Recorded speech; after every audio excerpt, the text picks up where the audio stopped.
한 분이 계십니다. 1964년에 쓴 아름다운 동화 이야기 나무와 소년. 우리말 번역에는 아낌없이 주는 나무, 이런 동화가 있죠. 여러분 많이 읽어보셨을 것입니다. 한 그루의 사과나무가 있었습니다. 이 나무에 매일매일 찾아오는 한 소년이 있었지요. 소년은 나무를 매우 좋아했고 나무도 소년을 매우 좋아했습니다. 시간이 흘러 소년이 자라서 돈이 필요할 때가 되었을 때 소년이 나무에게 찾아와 돈이 필요하다고 말하면서 의논을 합니다. 그러자 나무는 소년에게 이렇게 얘기합니다. 나의 가지에 열려있는 사과를 다 팔아서 돈을 만들면 되지. 그렇게 말합니다. 소년은 기쁨으로 사과를 팔아서 돈을 마련했습니다. 소년은 기뻤으며 나무도 그 모습을 보고 행복해했습니다. 몇 년이 지났습니다. 소년은 거처할 집이 필요했습니다. 나무에게 와서 조심스럽게 근심하며 말했습니다. 그러자 나무는 또 이렇게 얘기합니다. 나의 몸인 가지를 잘라서 집을 지으면 되지. 그렇게 말합니다. 소년은 나뭇가지를 잘라 거처할 집을 마련했습니다. 그래서 소년은 기뻤고 나무도 너무나 행복해했습니다. 오랜 세월이 흐르고 소년은 이제 청년이 되고 나무는 이제 더 고목이 되어 가고 있습니다. 청년이 먼 곳을 향해 항해하고 싶었지만 돈이 없어 배를 살 수가 없었습니다. 또 나무에게 와서 조심스럽게 의논을 합니다. 그러자 나무는 이렇게 말합니다. 내 몸을 잘라서 배를 만들면 되지. 청년은 나무의 뿌리만 남기고 그루터기만 남기고 뱃나무로 배를 만들기 시작했습니다. 청년은 참으로 기뻤고 나무 역시 행복해했습니다. 청년은 오랫동안 바다에서 풍랑과 싸우며 항해를 하다가 드디어 노인이 되어 고향으로 되돌아옵니다. 동네 밖 입구에 베어진 그 옛날의 고목을 보았습니다. 그때까지 그대로 나무는 있었습니다. 피곤한 노인은 나무 그루터기에 걸터 앉아 참으로 오랜만에 기쁨의 쉼을 쉬었습니다. 그래서 나무는 행복했습니다. 여기서 나무는 바로 어머니의 마음을 가리킨다고 합니다. 모든 것을 주고 그리고 몸을 잘라주고도 그래서 결국 뿌리만 남은 고목이 되어도 소년이 기쁘다면, 즉 자식이 기쁘다면 그저 행복해지는 것이 어머니의 마음이라고 할 수가 있는 것입니다. 물론 잘릴 때 그 아픔은 어떠했겠으며 그 청청하던 그 가지와 잎 그리고 열매가 없어질 때마다 얼마나 쓸쓸했겠으며 앙상한 그루터기로 남은 때의 부끄러움은 또 어땠을까요? 그러나 자식이 기쁘다면 행복해지는 것이 어머니의 마음이지요. 그래서 어머니는 우리들의 영원한 고향이자 안식이며 품이라고 할 수가 있습니다. 노인이 되어 죽음이 와서 어머니의 품을 그리워하는 것, 그렇습니다. 어머니의 마음은 우리들의 영원한 안식처요 뿌리라고 할 수가 있습니다. 요즘 우리 한국 부모들에게 자녀들은 뭐냐, 자녀들이 뭐냐 이렇게 물어보니까 이런 얘기를 했어요. 장가간 아들은 큰 도둑이고 시집간 딸은 이쁜 도둑이고 며느리는 좀도둑이고 손자들은 떼강도다. 나올 땐 일촌이지만 대학 가면 사촌이고 장가 가면 사돈의 팔촌이 된다. 오늘의 현실을 반영하고 있는 씁쓸한 말이라고 할 수가 있습니다. 어떤 글을 읽었는데 한번 인용해 보겠습니다. 이 글 속에 나오는 당신이란 과연 누구인지 한번 생각해 보십시오. 당신이란 누구일까요? 어렴풋이 기억이 납니다. 내가 유치원 다니던 시절 밤에 고열로 아파할 때 그 높은 산동네에서 나를 들쳤고 택시가 다니는 곳까지 쉬지 않고 뛰어내려와 나를 병원으로 데려갔던 당신. 그때 난 보았습니다. 당신의 눈에서 흐르는 눈물을. 내가 초등학교 시절 반장이 되었을 때 다음날 빵과 우유를 각각 50개씩 싸와서 반 아이들에게 나누어 주었던 당신. 난 당신에게 짜증을 부렸습니다. 창피하고 학교까지 왜 왔냐고. 그때 난 보았습니다. 나의 그러한 태도에도 나를 자랑스러워하는 당신의 미소를. 초등학교 5학년 시절 보이스카우트 여행을 갔을 때 당신도 따라왔습니다. 내가 가는 곳마다 뒤를 졸졸졸 따라다니며 저의 모습을 사진에 담아내는 당신. 유난히도 사진 찍는 것을 싫어했던 나는 그런 당신에게 또 짜증을 냈습니다. 그때 난 보았습니다. 당신의 민망해하는 어색한 웃음. 우리 집이 그리 잘 살지 않았던 시절, 내가 그렇게 갈비를 먹고 싶다고 졸라도 사줄 돈이 없었던 당신. 하루는 그동안 모으고 모은 돈으로 나에게 갈비를 2인분이나 사주셨던 당신. 그때 난 보았습니다. 집에 돌아와 부엌에 쪼그리고 앉아 찬밥을 드시던 당신을. 내가 삼류 대학에 입학했을 때 당신은 마음속으로 실망이 대단히 크셨던 것을 알고 있습니다. 하지만 내가 기죽을까봐 나보고 잘했다고 수고했다고 다독거려준 당신. 그때 난 보았습니다. 당신의 미소 뒤에 숨은 서글픈 미소를. 내가 군대 훈련소에서 병원에 갔을 때 조교 눈을 피해 몰래 당신에게 전화를 했습니다. 당신의 목소리에서 뜰 듯이 기뻐하는 것을 느꼈습니다. 조교의 눈이 들킬까봐 채 1분도 통화하지 못하고 끊어야 했습니다. 그때 난 들었습니다. 전화를 끊으면서 얼른 들리는 당신의 흐느낌을. 내가 군대에서 고참에게 매일 워커발로 정강이를 채우고 나서 휴가를 나왔을 때 당신은 내가 잠들어 있는 방에 들어와 내 모습을 바라보시며 우연히 나의 피고름이 흐르고 퉁퉁 부어있는 정강이를 보았습니다. 난 자는 척하고 있었지만 그때 난 들었습니다. 당신의 소리 죽여오시던 그 소리를. 내가 부록의 나이가 지나고 당신이 70 먹은 노인이 되었을 때 그때도 난 볼 수 있을 것입니다. 내 걱정에 항상 마음 졸일 당신의 모습을. 그런 당신을 난 땡땡땡이라 부릅니다. 땡땡땡이 누구야? 그런 당신을 어머니라 부릅니다. 어머니죠.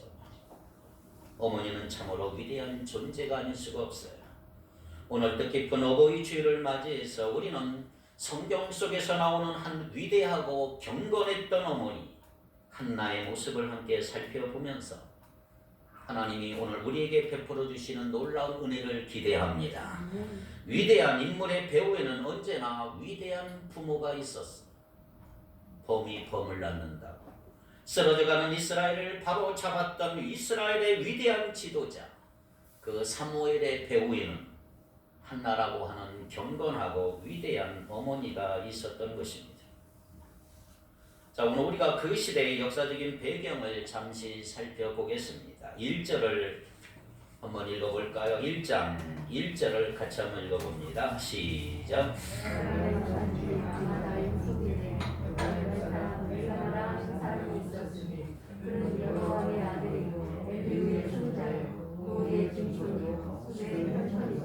예, 때는 사사 시대 말기였습니다. 사사 삼손이 죽고 난 뒤에 이스라엘에는 이렇다 할 지도자가 나타나지를 않았어요. 암흑의 시대입니다. 그런 틈을 타서 이스라엘의 대적이었던 블레셋은 점점점 강성해지기 시작했어요. 그러나 이스라엘은 영적으로 사회적으로 점점 쇠퇴의 길을 걸어가고 지도자도 없는 캄캄한 암흑 시대였습니다.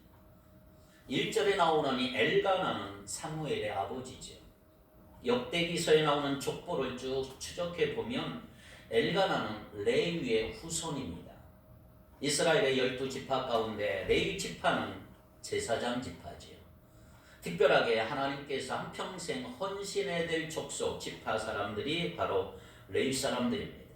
그런데 엘가나의 가정은 어떠했을까요? 2절을 봅니다. 그에게 두 아내가 있었으니 한 사람의 이름은 한나요, 한 사람의 이름은 분인나라. 분인나에게는 자식이 있고 한나에게는 자식이 없었더라. 자, 엘가나는 두 아내를 거느리고 있었어요. 아마도 한나가 본처였지만 문제는 한나에게 아들이 없었다는 거지요. 그래서 엘가나는 첩으로 분인나라고 하는 여인과 같이 살게 됐어요. 엘가나는 아까 어디 사람이라고요? 어느 지파라고요? 레위 사람. 그 옛날 에덴 동산에서 하나님이 첫 남자 아담과 한 여자 하와를 만드시고 짝지어서 가정을 이루었다는 사실을 아마 너무나 잘 알고 있을 족속이고 사람이었습니다.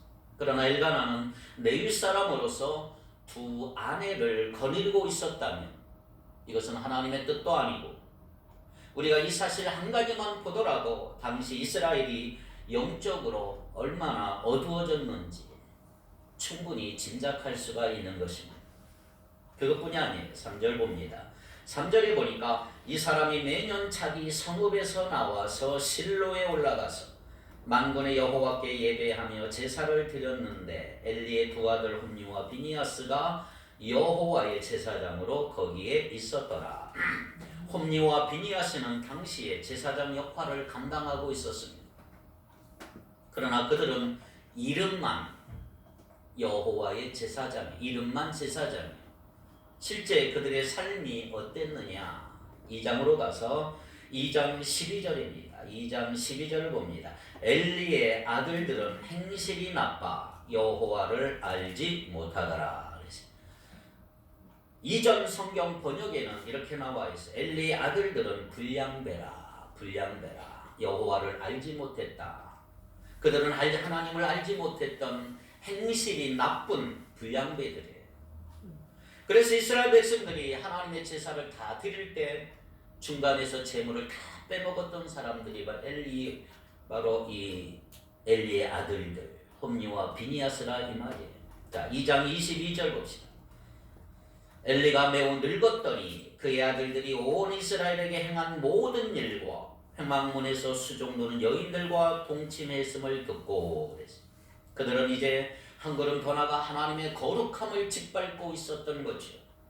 이와 같이 영적으로 도덕적으로 매우 타락한 사람들 그 시대, 바로 이러한 때 하나님은 이스라엘을 바로잡기 위해서 한 특별한 인물이 필요했던 거지.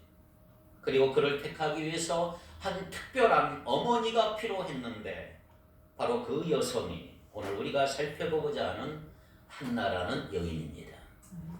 조금 전에 말씀드렸듯이 엘리 제사장의 두 아들 홈니와 비니아스는 행실을 알지 못하는 불량배들, 아주 나쁜 사람들이었지만 그러나 한나는 진실로 하나님을 알았던 경건한 여성이었다는 거죠. 자, 2장 1절 2절을 봅시다. 유명한 한나의 기도가 나옵니다. 2장 1절 2절입니다. 시작. 내 분이 여호와로 말미암아 높아졌으며 내 입이 내 원수를 향하여 크게 열렸으니 이는 내가 주의 구원으로 말미암아 기뻐함이니이다. 여호와와 같이 거룩하신 이가 없으시니 이는 주밖에 다른 이가 없고 우리 하나님 같은 반석도 없으심이니이다. 아멘. 자, 한나는 감사의 기도를 지금 드리고 있는 거지요. 그는 하나님의 절대 주권을 노래하고 있어요. 모든 것이 하나님의 손에 달려있다. 인간은 그저 하나님의 처분을 기다리고 있는 피조물에 불과하다는 사실을 한나는 기도하면서 찬양하며 노래하고 있는 거예요. 한마디로 한나는 하나님이 어떤 분인지 진실로 알았던 여인이지요. 경건한 여성, 경건한 여성. 그래서 오늘 우리는 이 한나의 경건한 모습 세 가지 면으로 살펴보면서 은혜를 나누기를 원합니다. 첫째는 그의 남편 엘가나의 관계가 있고, 두 번째는 그와 하나님과의 관계가 있고, 세 번째는 아들 사무엘과의 관계를 잘 살펴보기를 원합니다. 자, 우리도 한나처럼 옆으로는 우리의 배우자의 관계에서, 그리고 위로는 하나님과의 관계, 밑으로는 우리 자녀들과의 관계에서 언제나 아름답고 올바른 관계가 맺어지기를 축복합니다. 첫째, 한나와 남편 엘가나의 관계를 살펴볼까요? 1장 3절로 다시 돌아갑니다. 이 사람이 매년 자기 성읍에서 나와서 실로에 올라가서 만군의 여호와께 예배하며 제사를 드렸는데, 자, 당시 실로에는 하나님의 법궤가 있었어요. 법궤. 영적으로 타락한 시대였지만 그래도 엘가나는 매년 자기들의 가족을 다 데리고 실로에 올라가서 하나님께 경배하며 거기서 하나님께 예배를 드렸던, 제사를 드렸던 가문이에요. 한마디로 한나는 믿는 남편을 모시고 있었다 이 말이죠. 여러분 이렇게 믿는 남편을 가장으로 두었다라는 사실은 한나에게 있어서 대단히 다행스럽고 감사한 일이었단 말이지. 오늘 아마 우리 가운데 남편이 믿지 않아서 혹은 아내가 믿지 않아서 혼자 나와 하나님 앞에 예배드리는 분도 많이 계세요. 아픈 마음으로 하나님께 예배를 드리고 계신 분들, 최고의 소원이 뭐냐? 부부가 같이 가족이 함께 예배드리는 것이다, 이렇게 말하는 분도 많아요. 자, 그럴 경우 자녀들을 하나님의 뜻 안에서 경건하게 양육한다는 사실이 얼마나 힘들고 어려운 것인지 그분들은 잘 아실 것입니다. 그런데 한나는 믿는 남편을 가장으로 두었단 말이에요. 얼마나 다행스러워 감사한 거예요. 1장 7절 보세요. 또 매년 한나가 여호와의 집에 올라갈 때마다 남편이 그같이 하매 분인나가 그를 격분시키므로, 자, 엘가나가 실로에 올라가서 하나님 앞에 예배드릴 때 그 자리에 언제나 누가 있었어요? 한나도 함께 있었어요. 그들은 하나님께 예배 드리는 일에 하나였던 가정이요 가문이었단 말이죠. 자, 그런데 여러분, 엘가나가 어떤 남편이었어요? 첩을 뒀잖아요. 자, 우리 속담에 씨앗을 보면 길가에 돌 붙여도 돌려앉는다 그런 말이 있어요. 남편이 첩을 얻으면 아무리 착한 무던한 부인도 화를 낸다 이런 말이죠. 자, 그럼에도 불구하고 한나는 자기 남편 엘가나에게 앙탈을 한 번도 부린 적이 없어요. 위선자, 당신 같은 사람이 어떻게 하나님 앞에 제사 드린다고 하나님이 받으시겠냐고, 당신이 실로 가서 제사 드린다면 나는 베델로 갈 것이냐, 이런 식으로 앙탈을 부리지 않았다 이 말이에요. 비록 그 남편이 부족하고 비록 그 남편이 허물이 있는 사람이라 할지라도 한나는 자기 남편 엘가나와 예배 드리는 일에 하나가 되었다는 말이에요. 하나가 되었다. 이것이 얼마나 중요한지 몰라요. 과거 김대중 대통령 좋아하지만 아들들에 관한 좋지 않은 기사들이 계속 오르내리고 있었던 시절이 있었어요. 아들이 뭐 문제를 일으키는 거예요. 자, 그럼 김대중 대통령은 종교가 천주교예요, 천주교. 그 영부인 이희호 여사는 개신교 신자, 감리교 권세. 신앙이 서로 틀린 거예요, 신앙. 하나 될 수 있었을까요? 그들은 주일이 되면 함께 한 자리에서 하나님께 예배 드릴 수가 없는 거예요. 그러니 어떻게 그 아들들을 신앙적으로 바르게 양육할 수 있었을까? 여러분, 오늘 우리 남편에게도 우리 아내에게도 부족이 있고 허물이 있을 수가 있어요. 그러나 그럼에도 불구하고 우리는 하나님께 예배 드리는 일만큼은 하나가 될 수가 되어야 할 줄 믿습니다. 모두 주일이 되면 하나님의 성전에 손에 손을 잡고 다 함께 올라와서 한 자리에 예배 드리는 아름다운 모습들이 있기를 축복합니다. 뿐만 아닙니다. 엘가나와 한나는 서로가 서로를 사랑하는 일에도 역시 하나가 되었음을 볼 수가 있습니다. 1장 4절에 보니까 이런 말을 합니다. 1장 4절, 엘가나가 제사를 드리는 날에는 제물의 분깃을 그의 아내 분인나와 그의 모든 자녀에게 주고, 그러니까 엘가나는 남편으로서 그리고 아버지로서 그의 아내 분인나와 그의 모든 자녀들의 필요에 의해서 제물의 분깃을 다 나누어 줬어요. 그런데 5절을 보세요. 5절을 보니까 어떤 얘기가 나옵니다. 5절, 한나에게는 뭘 줬어요? 갑절을 주니. 한나에게는 곱배기를 줬어요. 갑절. 한나에게는 갑절을 줬다. 이유가 뭘까요? 그 다음에 이는 그를 사랑합니다. 그러나 하나님께서 여호와께서 그에게 임신하지 못하게 하셨다. 자, 비록 한나는 아들을 낳지는 못했지만 그럼에도 불구하고 엘가나는 한나에게 갑절의 분깃을 주었던 것은, 그것은 엘가나가 자기 아내 한나를 사랑했기 때문이었어요. 사랑했어요. 한나에게는 남편의 사랑이 있었다 이 말이에요. 그러나 한나는 자식을 낳지 못해서 괴로웠지만 그 이상으로 또 괴로운 일이 하나 있었어요. 6절, 7절을 보면 여호와께서 그에게 임신하지 못하게 하심으로 그의 적수인 분인나가 그를 심히 격분하게 하여 괴롭게 하더라. 매년 한나가 여호와의 집에 올라갈 때마다 남편이 그같이 하매 분인나가 그를 격분시키므로 그가 울고 먹지 아니하니. 그래서 자, 분인나가 한나를 아이 낳지 못한다고 얼마나 구박했을까요? 한나에게 심한 멸시와 천대를 보냈을 거예요. 그럼에도 불구하고 잘 보십시오. 성경 어디를 보더라도 한나는 분인나와 싸웠다는 얘기는 하나도 없어요.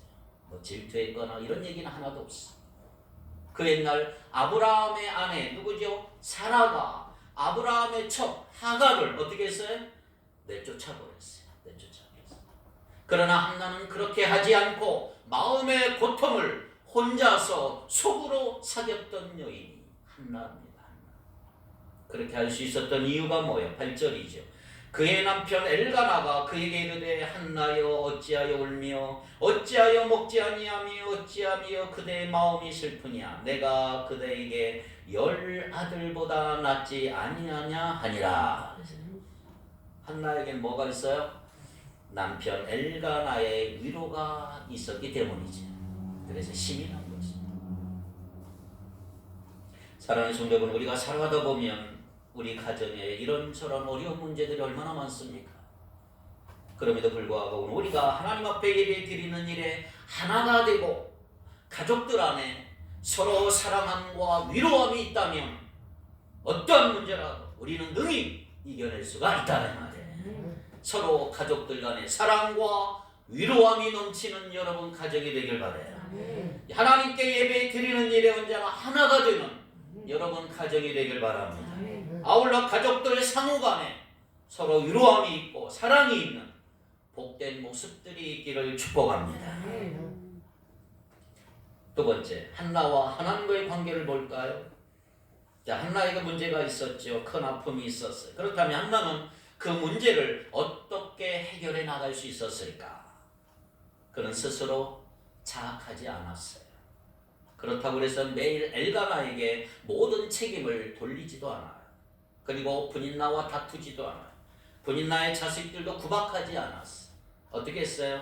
자, 그는 한나는 자기에게 있는 문제를 누구에게로 가지고 갔느냐? 하나님께 가지고 나아가 자신의 문제를 하나님 앞에 털어놓으면서 기도했다는 거죠. 한나는 기도의 사람입니다. 기도의 사람. 9절 봅니다. 그들이 실로에서 먹고 마신 후에 한나가 일어나니 그때 제사장 엘리는 여호와의 전문설주 곁 의자에 앉아 있었더라. 자, 제사장 엘리는 성전 기둥 곁에 의자를 놓고 늘 그 위에 앉아 지냈어. 그의 몸이 너무나 비대했고 몸을 마음대로 움직일 수가 없었기 때문입니다. 자신들의 아들이 홈리와 비니아스가 자신의 코앞에서 회막문에서 수종도는 여인들과 동침하는 못된 일을 했지만 그 사실조차도 눈치채지 못할 정도로 그는 늘 의자에서만 앉아 지내고 나중에 그 사실이 나오지요. 그 앉아있던 의자에서 넘어져서 목이 부러져서 죽고 말았어. 어쨌든 엘리는 성전가 곁에 의자를 두고 앉았기 때문에 성전 안의 모습을 환하게 다 볼 수 있었던 것입니다. 그러므로 한나가 기도하고 있는 거 봤을까요? 못 봤을까요? 봤단 말이에요. 10절 한나가 마음이 괴로워서 여호와께 기도하고 통곡하며 한나는 자신의 문제를 하나님 앞에 가지고 나와 통곡하며 기도하기 시작했어. 어떻게? 12절 그가 여호와 앞에 오래 기도하는 동안에 엘리가 입을 주목한자 그는 하나님 앞에 오랫동안 기도했어. 통곡하며 13절 다 같이 시작. 한나가 속으로 말하며 입술만 움직이고 음성은 들리지 아니하므로 엘리는 그가 취한 줄로 생각한지라. 여러분, 입술만 움직이고 음성은 들리지 않게 기도한, 소리내지 않고 기도했다고 해서 뭐 대충 기도한 건 아니지요. 15절 끝부분에 여호와 앞에 내 심정을 통한 것뿐이오니 간절하게 기도했다 이 말이에요. 간절하게. 하나님께 뭘 간절히 기도했을까요? 11절 서원하여 이르되 만군의 여호와여 만일 주의 여종의 고통을 돌보시고 나를 기억하사 주의 여종을 잊지 아니하시고 주의 여종에게 아들을 주시면 내가 그의 평생에 그를 여호와께 드리고 삭도를 그의 머리에 대지 아니하겠나이다. 주여 주의 여종의 고통을 돌아보시옵소서. 주여 나를 생각하시옵소서. 주여 주의 여종을 결코 잊지 마옵소서. 무슨 말이에요? 하나님 저에게 아들을 주옵소서. 아들을 주옵소서. 기도하는 거잖아요. 그는 아들을 달라고 간절하게 통곡하며 그런데 이 달라고 하는 이유를 여러분 알아야 돼요. 왜 자식을 달라? 왜 아들을 달라 그랬어요? 시편 127편 3절에 보면 자녀는 하나님의 선물이요 상급이요 축복이다. 이걸 산나는 깨달은 거예요. 여러분 그 사실을 알고 있나요? 왜 자녀를 얻어야 할까요?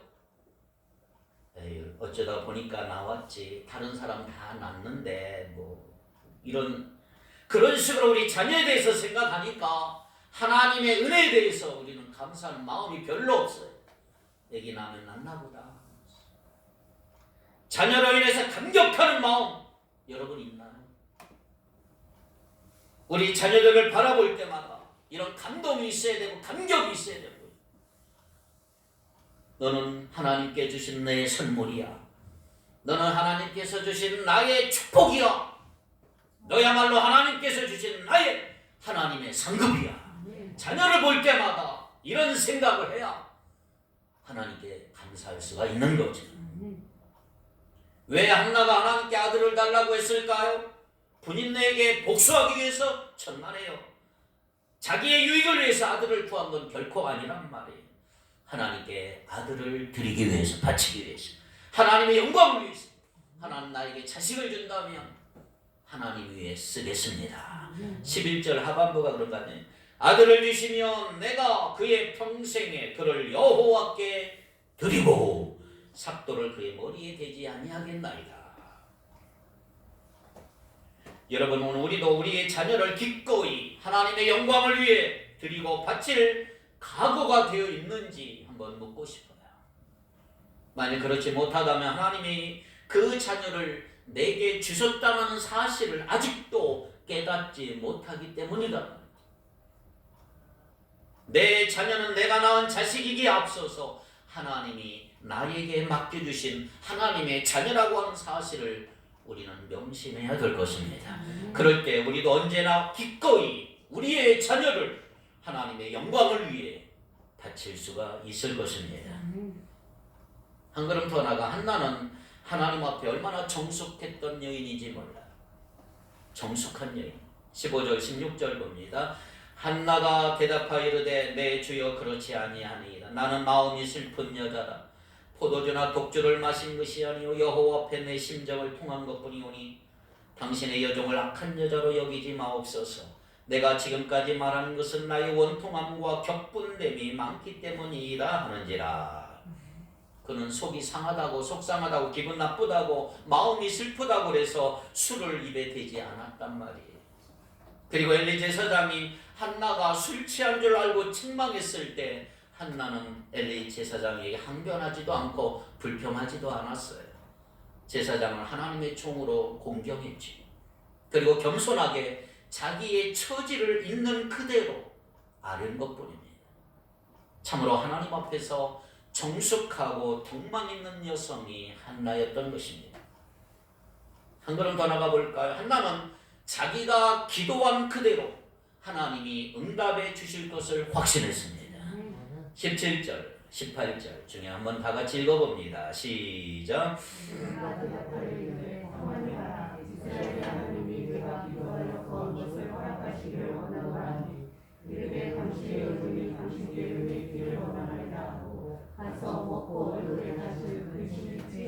아멘. 그의 얼굴에 다시는 슬픈 기색이 없었어요.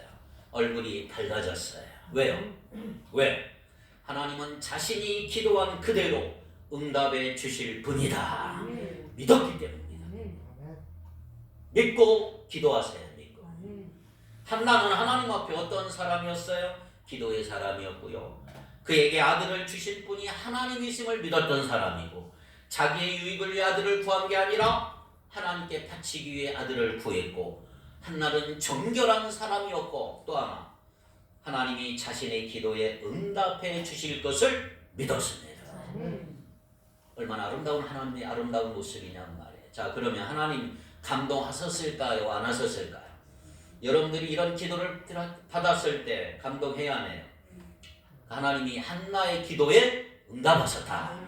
19절 20절 다 같이 봅니다. 시작. 그들이 아침에 일찍이 일어나 여호와 앞에 경배하고 돌아가 라마의 자기 집에 이르느니라. 엘가나가 그의 아내 한나와 동침하며 여호와께서 그를 생각하신지라. 한나가 임신하고 때가 이름에 아들을 낳아 사무엘이라 하였으니 이는 내가 여호와께 그를 구하였다 함이더라. 아멘. 한나가 사무엘을 안고 사무엘의 얼굴을 쳐다볼 때마다 또 사무엘의 이름을 부를 때마다 하나님이 내 기도의 응답으로 이 아들을 내게 주셨구라고 하는 마음으로 그는 하나님의 은혜에 얼마나 감사했을까. 이 아들을 볼 때마다 내가 기도해서 얻은 아들이라고. 그렇습니다. 여러분도 여러분의 자녀를 바라볼 때마다 하나님이 내게 주신 상급이구나, 하나님이 내게 주신 축복이구나, 하나님이 내게 주신 가장 귀한 선물이구나, 이 사실을 깨닫고 하나님 앞에 감사를 하는 이 원수 그러면 안 된단 말이에요. 셋째로 한나와 그 아들 사무엘과의 관계를 한번 볼까요? 하나님이 드디어 한나의 기도에 응답하셔서 한나가 아들 사무엘을 낳았어. 얼마나 예쁠까요? 21절 그 사람 엘가나와 그 집 온 집이 여호와께 매년제와 서원제를 드리러 올라갈 때에, 자, 엘가나는 사무엘을 낳고 난 뒤에도 관례대로 매년 그의 가족들을 데리고 실로에 가서 예배를 드렸어요. 자, 그때 한나가 뭐라고 했나? 22절 오직 한나는 올라갔어요? 안 올라갔어요? 안 올라갔어요. 이유가 뭘까요? 그의 남편에게 이르되 아이를 젖대거든 내가 그를 데리고 가서 여호와 앞에 뵙게 하고 거기에 영원히 있게 하리이다 하니. 왜 안 올라갔어요? 한나는 사무엘을 돌보기 위해서 실로에 올라가지 않았어요. 하나님께서 그에게 선물로 귀한 아들 줬는데 그렇다면 더더욱 하나님 앞에 나아가 예배드리고 제사 드리는 게 마땅하지 않겠냐고 그렇게 생각할 수도 있어요. 그러나 한나는 그렇게 생각하지 않았어요. 왜? 하나님이 자기에게 주신 선물 가운데 가장 귀한 것이 사무엘임을 알았기 때문에 그래요. 하나님의 선물 사무엘을 잘 양육하는 것이 자기가 하나님께 할 수 있는 가장 큰 사역이고 봉사라는 사실을 알았기 때문인 것입니다. 거기에 대해서 남편 엘가나가 어떤 태도를 보였어요? 23절 그의 남편 엘가나가 그에게 이르되 그대의 소견에 좋은 대로 하여 그를 언제까지? 젖대기까지 기다리라. 여러분, 남편 엘가나는 한나의 말에 동조를 했어요. 공감을 했어요. 젖대기까지. 평생 안 돼 아니고 젖댈 때까지. 엘가나는 이해심이 많은 남편이었죠. 드디어 사무엘이 젖을 뗐어요.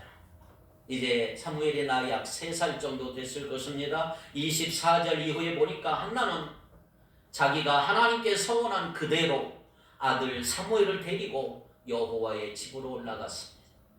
그리고 서원대로 사무엘을 하나님 앞에 드렸어. 바쳤어. 고민했어요? 안 했어요? 혈육의 정 때문에 하나님께 서원했던 일 저버리진 않았어요. 혈육의 정이 굉장히 크지요.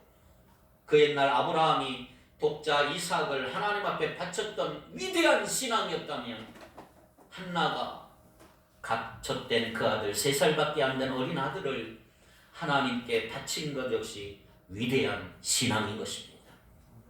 이제 한나가 엘가나는 집으로 돌아왔어요. 그러나 사무엘은 여호와의 집에 머물게 된 거죠. 그러나 여기 잘 보세요.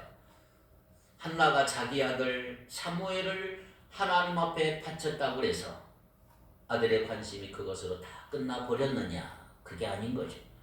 2장 18절 말씀 같이 읽겠습니다.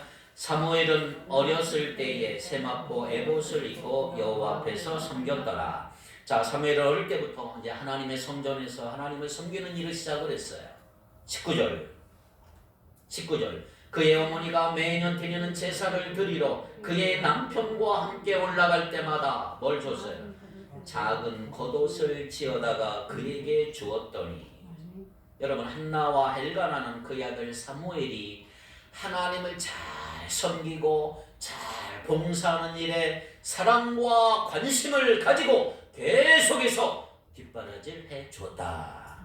이것이 부모가 해야 할 일이다. 한나 이야기는 거기서 끝나는 게 아니에요.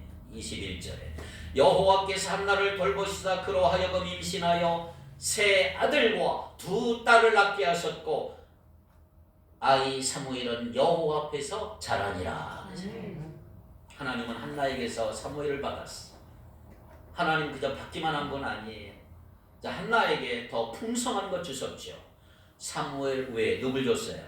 세 아들과 두 딸을 더 선물로 주셨어요. 아이를 낳지 못해서 괴로워했던 한나. 그런데 세 아들과 두 딸을 더 얻게 됐으니 이것보다 더 큰 기적과 더 큰 축복이 어디 있겠습니까? 자, 아이 사무엘은 또 어떻고요? 사람들과 여호와 앞에서 얼마나 더 잘 자랍니까? 26절 보니까 아이 사무엘이 점점 자라며 여호와와 사람들에게 은총을 더욱 받더라. 넘어가서 3장 19절 사무엘이 자라매 여호와께서 그와 함께 계셔서 그의 말이 하나도 땅에 떨어지지 않게 하셨다. 하나님은 사무엘을 책임지시고 잘 돌보아 썩어져가는 이스라엘 백성들을 바로잡는 위대한 지도자로 사용되겠다. 그런데 홈니와 두 아들 비니아스는 어땠어요? 홈니와 비니아스, 엘리야의 두 아들, 엘리의 두 아들. 그들은 이스라엘과 블레셋 사이에 싸움이 벌어졌는데 법궤를 들고 전쟁터에 나가서 법궤도 뺏기고 전쟁터에서 죽음을 당하고 그 비극적인 소식을 듣고 엘리 제사장은 충격을 이기지 못하고 앉아있던 의자에서 자빠져 목이 부러져 죽었어요. 온 가족이 비극적인 최후를 맞이합니다. 자, 여기서 여러분 성경을 읽을 때 한번 잘 짚고 넘어가 봅시다. 성경에 홈니와 비니아스 어머니 이름이 있어요? 없어요? 제 성경은 없는데 여러분 성경에 있을까요? 없어요. 홈니와 비니아스의 엄마 이름이 없더라고요. 저 어제 고민하면서 왜 엘리 제사장의 부인의 이름은 없을까? 자기도 하나님 앞에 경건하지 못하고 자기 아들들을 올바로 키우지 못했기 때문에 내세울 게 뭐가 있겠어? 과수원의 과일이 잘되고 못되고 하는 것은 과원지기 속에 달려있다라고 틀린 말이 아니지요. 오늘 우리의 자녀가 잘되고 못되고 하는 거 전적으로 부모의 책임이라고 말해도 과언이 아니라, 아무리 10자녀 키웠다 할지라도 그들의 마음속에 믿음을 심어주지 못하면 부모는 수고는 헛된 것입니다. 아무리 세상에 석사, 박사 갖추게 만들어 주어도 하나님을 경외하는 믿음을 심어주지 못하면 부모로서 책임을 다했다라고 말하기는 어려운 것입니다. 에베소서 6장 1절부터 3절 읽고 마칩시다. 에베소서 6장 1절로 3절 시작. 자녀들아 주 안에서 너희 부모에게 순종하라. 이것이 옳으니라. 내 아버지와 어머니를 공경하라. 이것은 약속 있는 첫 계명이니 이로써 내가 잘되고 땅에서 장수하리라. 또 아비들아 너희 자녀를 노엽게 하지 말고 오직 주의 교훈과 훈계로 양육하라. 오늘 뜻깊은 어버이 주일을 맞이해서 우리는 경건한 어버이의 복이 되는 한나의 모습을 생각해 보았어요. 자, 우리 모든 부모들은 이 한나처럼 배우자의 관계에서, 하나님과의 관계에서, 또 사랑하는 자녀들과의 관계에서 늘 아름다운 본을 보일 수 있는 귀한 모습이 있기를 기대합니다. 그리고 사무엘도 쓰러져가는 이스라엘을 바로 잡았던 것처럼 우리 사랑하는 자녀들은 다 경건하게 믿음으로 잘 자라서 부정과 부패와 타락으로 얼룩져가는 이 사회를 바로잡는 위대한 하나님의 사람들, 지도자적인 인물들이 다 될 수 있기를 주님의 이름으로 축복합니다. 기도합시다. 걸어가신 하나님, 우리에게 복받을 수 있는 길을 보여주시니 감사합니다. 건강하고 형통할 수 있는 근본적인 진리를 항상 새롭게 일깨워 주심을 감사합니다. 부모에게 순종하면서 순종의 덕을 몸에 익히게 하시며 그리하여 우리의 모든 가정들이 효의 가정이 되고 주의 약속된 복을 다 같이 받고 또 이어가는 거룩한 가정들, 거룩한 가문들이 되게 하옵소서. 우리 모든 부모들 한나처럼 배우자의 관계에서, 하나님과의 관계에서, 사랑하는 자녀들과의 관계에서 늘 아름다운 본을 보일 수 있도록 귀한 모습이 있게 하옵시며 우리 자녀들 기억해 주시고 경건하게 믿음으로 잘 자라게 하시며 하나님의 사람들로 성장할 수 있도록 지혜와 믿음을 허락해 주옵소서. 사무엘처럼 지도자들로 쓰일 수 있도록 마음껏 사용하여 주옵소서. 길을 열어 주옵소서. 예수님의 이름으로 감사하며 기도하옵나이다. 아멘.